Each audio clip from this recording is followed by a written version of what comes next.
Hey everyone, welcome back to another build. This is a collab that I did with WattPlayer and Lukiocos. It's a Cyberpunk themed build, and you can see both of their videos on their channels. Lukiocos did an apartment, which you can see on his channel, and WattPlayer did the rest of the build with me. This tour showcases my buildings only, as you can see WattPlayer's buildings on his tour. The full cost of the build is $3.5 million, and it is 100% plot data. Unfortunately, the interiors are not as detailed due to data, and some interiors were left out. All the decals are from me, Lucas, and James. The building that you see right now is a little storage building that I used just to place some random items and some shelves and everything, maybe for somewhere that used to be a house.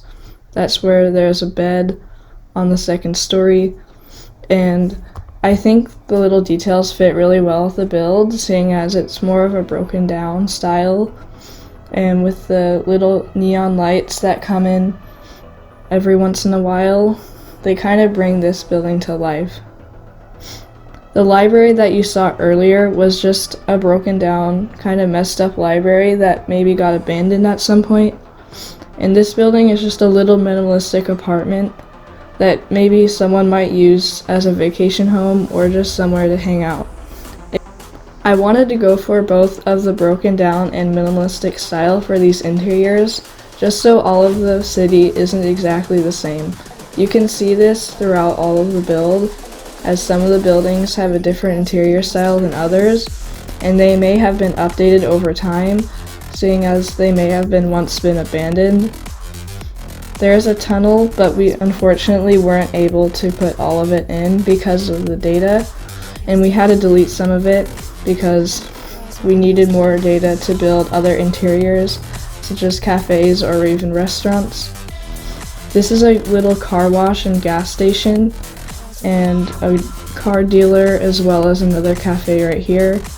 Some of these buildings are WattPlayers, so I'm not going to be going in them as much.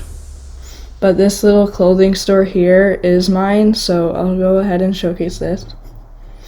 This is just for my merch that I made a while ago. It's not technically summer merch, but I didn't know what else to name it. You can see some models on the second floor that showcase the clothing. I tried to recreate them in Bloxburg as best as I could.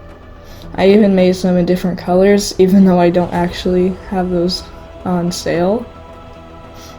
The top stories of this building are not shown because they don't have anything in them, once again due to plot data.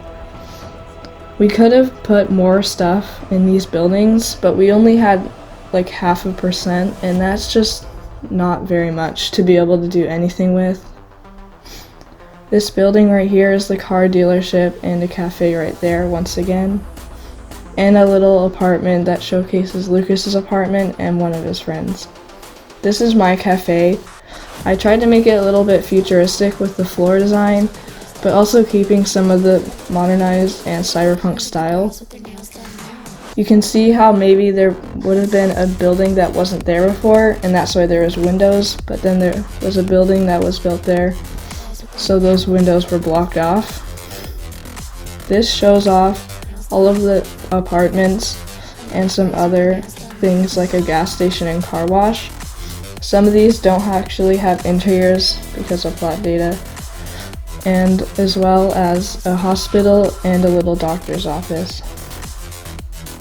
Over here you will see a market and some more buildings and a grocery store just to fill in the area a bit. Some of these don't have interiors as well, and this is the other side of the tunnel. This is where you would have come out if you had a car, but once again we had to block that off because of the plot data. Over here is an IT building and some other stuff. There's a little walkway back there so you could pass traffic or anything that you needed to get through quickly. We were originally going to put a hospital there, and that's why there was that little side road. That's basically it for the tour. I mean, there's not much to show from my point of view since most of it was built by James. I tried to show as much as I could though. So that's all. Thank you for watching.